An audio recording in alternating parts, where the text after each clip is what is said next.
क्या हुआ कि एक आदमी हरियाणा में कोशिश कर रहा था, गणेश जी तो लड्डू खाते नहीं, असली देवता कौन है पता करे। तो उसने देखा तो चूहा लड्डू लेके जा रहा है। बोला रहा असली देवता तो चूहा है। चूहे की पूजा कर दी, ओम गणेश आएंगे। अब चूहे राजा पहले पतला सा था, बिल्ली आती थी बिल में घुस जाता। अब साले से घुसा ही नहीं गया, बिल्ली आई मुंडी मुंडी गई थी, इतने तो पकड़ लिया मैया ने, पकड़ के साले के फपेट दिए, उड़ा दिया। अब हरियाणा वाले का देवता चेंज हो गया, बोला असली देवता तो बिल्ली है। अब म्याऊं म्याऊं के मंत्र चलने लगे, म्याऊं म्याऊं। अब बिल्ली भी खा खा के मसंड हो गई, अपनी लता जी जैसी हो गई। अब आया बड़ा हकला जी जैसा कुत्ता, आके साले के बिल्ली के पांखड़े बखेर दिए। बोला देवता चेंज हरियाणा वाले का, अब कुत्ता हो गया देवता। अब दूसरे दिन देखो तो अजब नजारा, कुत्ता पोपा रहा। जाकर देखा तो खुद की रसोई में मिसिज ने एक हाथ में तो कुत्ते की एक टंग पकड़ रखी और फूंकनी ले रखी ऐसी भाई साहब के माइक जैसी। साला का धमाधम धमाधम। भाई वो तो जाके लेट ही गया। बोला असली देवता तो घर में ही पड़े, हम दूसरे बाहर ढूंढते फिर रहे।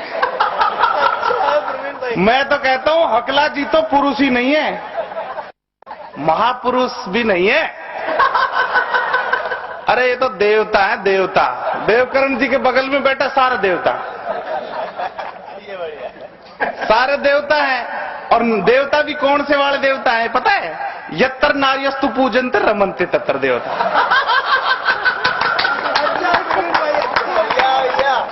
मैं कहता हूं तत्तर ही क्यों रमनते देवता, अन्यंतर क्यों नहीं रमनते देवता।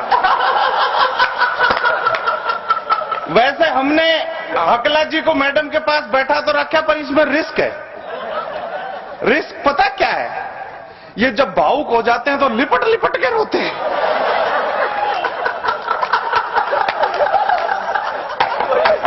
बजाओ ताली, ढंग से बजाओ यार। अच्छा, हरियाणा में मांगने खाने का रिवाज है। मैं तो सब देसी आदमी हूं। वहां हमारे ताऊ जी के मैं गया, मैं कहा ताऊ तेरी स्त्री दे देना। बोले रो मांग तो तूने घर की इज्जत ली, पर बेटे इस इज्जत ने बहुत बेइज्जत कर लिया। तू नौकर ये बैठी ले जा। मैं कहा ये वाली नहीं, वहां दो कपड़ा वाली। बोले भैया बिना कपड़े बैठी है। मगर तो मजाक मत करो हकला जी, वाह दो जो करंट मारे से। बोला रे छू के देख या भी मारे से। मगर ताऊ जी वाह दो जो सिलवट काट दे। बोला बेटा मेरी तो निकाल दी, तेरी भी निकाल देगी। अच्छा साहब, मैं तो बिल्कुल देसी आदमी हूं, देसी बात करूंगा। आइए जी, बिल्कुल। और अंग्रेजी रवा अंग्रेज पाडा। पर बोली बेटा ऐसा है, तू गुड़ की डली चटा भैंस को, भैंस खाएगी तो मैं पीछे से बहका के दूध काट लूंगी। अब जैसे ही मैं गुड़ की डली देता, पीछे से दूध काट लेती माँ। थोड़े दिन में वो भैंस मुझे पाडा समझने लगी।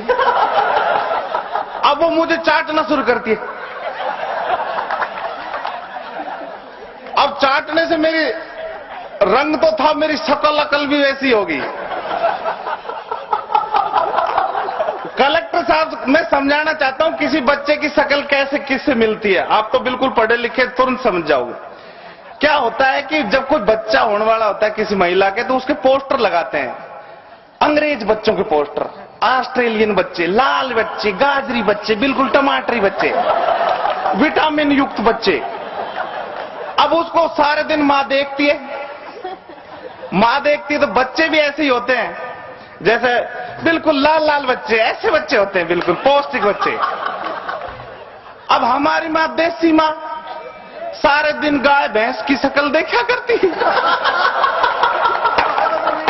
तो हमारी शक्ल भी ऐसी होगी। अच्छा तुमने पता होगा, हाँ तो खींच ले भाई, सीडी मत बनाना, एक ने बनाई थी उसका पता ही नहीं चल रहा है। हाँ ये सही है, बेचारे फोटो ही खींच रहे खाली। फोटो सीडी खींचते रहे हो, भिजवाते भी हो किसी की फ्री में, या पेन ड्राइव लेके लेनी पड़ती है? बहुत बुरे हाल है साहब।